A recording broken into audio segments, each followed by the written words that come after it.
Hollywood has repeated her story 1,000 times, but never in her own voice. To the world, she was Marilyn Monroe, a comet of light, a face that could stop a city. But beneath the glare lived Norma Jeane, a woman who wrote in the quiet between camera flashes, private notes, letters, and therapy scribbles that map a heart trying to stay human inside a myth. These pages, tucked away for years, reveal a mind far sharper than the headlines, and a loneliness no spotlight could warm. They trace the careful construction of Marilyn, the cost of wearing her like a costume, and the fragile hope that someone might love the person underneath. What if the most famous woman on earth wasn't chasing fame at all, but safety? And what if the secrets she left behind don't explain a sensational ending, but illuminate a life? Its hunger, its tenderness, its breaking points. Tonight, we let Marilyn speak, through the words she never performed, only wrote. Stay with us, and the legend will fall away until a woman remains, breathing on paper. Marilyn. She was simply Norma Jeane Mortensen, a little girl who learned early that the world could vanish overnight. She was born on June 1, 1926, in a small Los Angeles hospital to a fragile woman named Gladys Pearl Baker, a film cutter at RKO Studios who dreamed of glamour but lived inside shadows. Gladys was intelligent, hardworking, and haunted by a family history of mental illness that lingered like a silent storm over her life.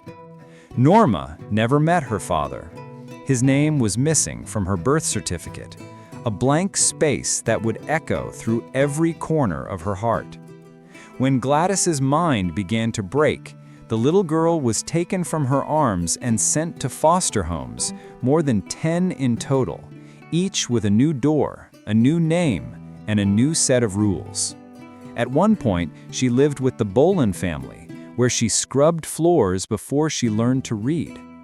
Later, she was placed in the care of Grace Goddard, her mother's friend, who tried to offer stability. But the damage was done. Every move left her more certain of one truth: love never stayed. She found small escapes in daydreams of bright lights, movie screens, and women whose faces everyone admired. One day, she whispered to herself in the dark, they'll love me too. At 16, to escape another foster placement, she married her neighbor's son, James Doherty, a boy barely older than her. It was not love, it was survival. While he went off to war, Norma Jeane began working in a munitions factory. There, among rows of machinery and uniforms, a photographer from the military's publicity division spotted her, a shy girl whose smile seemed to light up the gray factory air. He took her picture. That click, that single shutter, would change everything. It was the first time anyone had looked at her, not as a burden, but as something luminous. For the first time, Norma felt seen. Yet even then, she could not have known that the camera, that small square of glass and light, would one day both save and consume her. The photograph from that wartime factory became her passport to a new life. It appeared in a small magazine for servicemen, and within weeks, she was invited to pose for pinup shoots that made lonely soldiers smile. Modeling felt natural to Norma Jeane. Each flash of the camera offered what her childhood never had: approval, attention, warmth. But behind the confident poses, she was still learning how to become someone the world would not abandon. When she walked into the offices of 20th Century Fox in 1946, the studio executives liked her enthusiasm, but thought her name was forgettable. They suggested something brighter, something that could fit neatly on a marquee. Marilyn Monroe was born that afternoon, the first name borrowed from a Broadway star, the last from her mother's maiden name. And just like that, Norma Jeane began to disappear. Her first films, Dangerous Years, Scudda Hoo, Scudda Hey, barely showed her face, but audiences remembered the shimmer.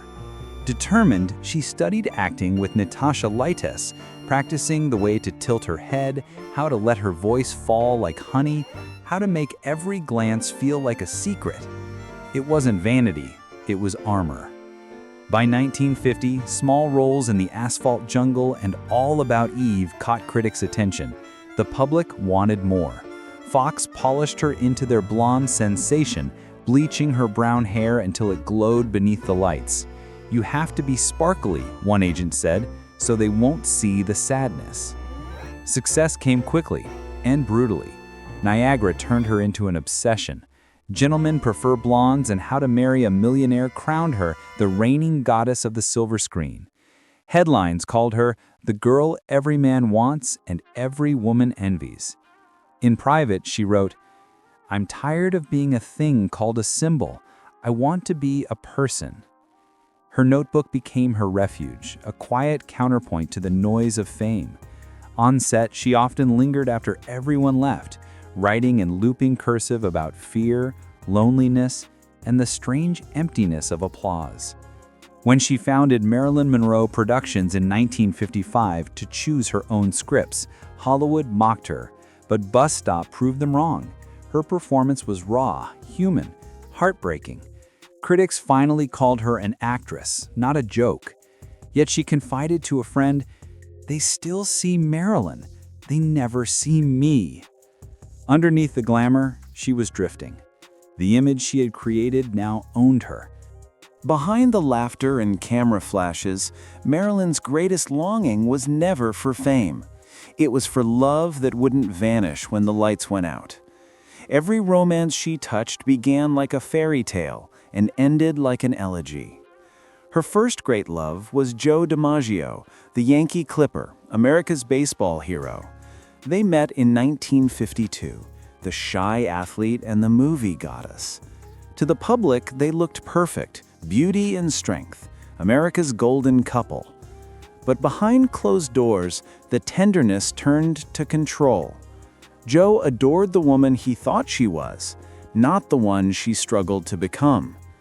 The more the world looked at her, the more he tried to hide her away. After the famous scene in The 7-Year Itch, her white dress billowing over the subway grate, Joe erupted in fury.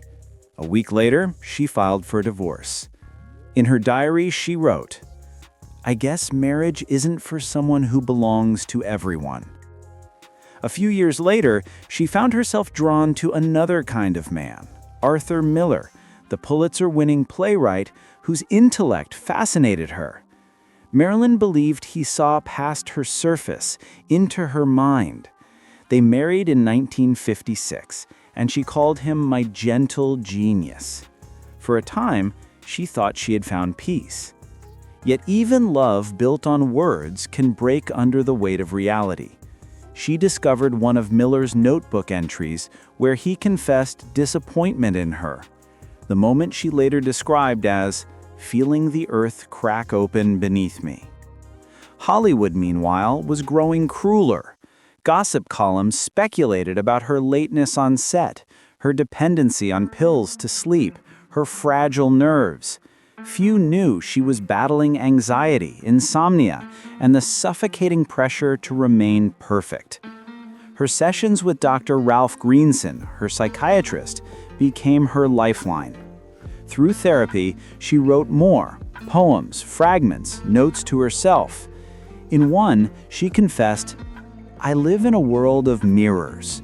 Everyone sees what they want, but no one sees me." Her notebooks began to blur the line between Norma and Marilyn, between the woman and the invention. She wrote of feeling split in two, like being alive in two skins, both too tight. Then came the friendships that would stir endless speculation. President John F. Kennedy and his brother Robert. To her, they weren't political figures. They were men who seemed to listen. But her closeness to them would feed tabloid fantasies that never stopped. She wrote nothing explicit in her journals, only one cryptic line: "I love men who belong to the world, not to me." By 1961, her marriage to Miller had collapsed, her career was faltering, and the woman the world called the happiest girl in Hollywood was sinking into silence. Yet through all of it, she still dreamed of love, not the kind on movie posters, but the kind that made her feel real. Her final notebook entries, written in the months before her death, carry the quiet ache of someone exhausted by feeling too deeply. Please let me sleep. I feel everything too much. When the cameras stopped, she would sit by the window, notebook open, light falling across the page. She wrote to no one, for no one, except perhaps herself. The same light that made her immortal was now burning her alive. By the summer of 1962, the legend of Marilyn Monroe had grown too large for the woman who lived inside it. Her every breath was public property, every silence turned into rumor. The studio had fired her from Something's Got to Give after a string of absences caused by illness and exhaustion. The press called her unstable. Executives whispered that she was finished. But in her letters to friends, she spoke of a quiet comeback. She was healing, writing again, dreaming of starting over. That August evening, her Brentwood home glowed softly beneath the California sky. No one knows exactly what happened inside, and perhaps that mystery is the final mercy she was given. What we do know is that the next morning, the world awoke to headlines that froze time. Marilyn Monroe dead at 36. Cameras and strangers gathered outside her small white house, as if the world itself couldn't believe that the light had gone out. The newspapers wrote about glamour and scandal. The coroner wrote probable suicide. But the pages she left behind told a different story, not of fame or failure, but of a woman still reaching for hope. In those last notebooks, later published as fragments, there was no talk of conspiracy, only longing. One note read, "Life, I am both of your directions, somewhere between desire and fear." Joe DiMaggio, the man who once couldn't protect her, arranged her funeral quietly. He banned Hollywood from attending and placed roses on her grave 3 times a week for 20 years. Arthur Miller stayed away, unable to face the ghost of what they'd lost. In death, Marilyn became eternal. The world continued to project its fantasies onto her. The blonde bombshell, the tragic muse, the American dream undone. But the secret diaries pulled the curtain aside. They revealed a mind that wrestled with identity, art, and the meaning of love in a world that prized surfaces. Today, her words echo louder than any movie line she ever spoke. They show us a woman who is never merely an image, but an artist searching for truth within herself. In a note written on hotel stationery, she penned, "I am trying to find myself before someone else invents me again." It's hard to say whether she succeeded, but perhaps that's not the point.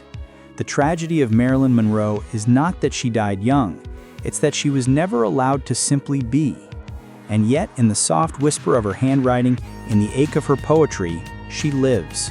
The light that once blinded her now glows gently, guiding those who have ever felt unseen. She was called an icon, a goddess, a dream made flesh. But when the legend fades and the camera cuts to black, what remains is a woman who only ever wanted to be known.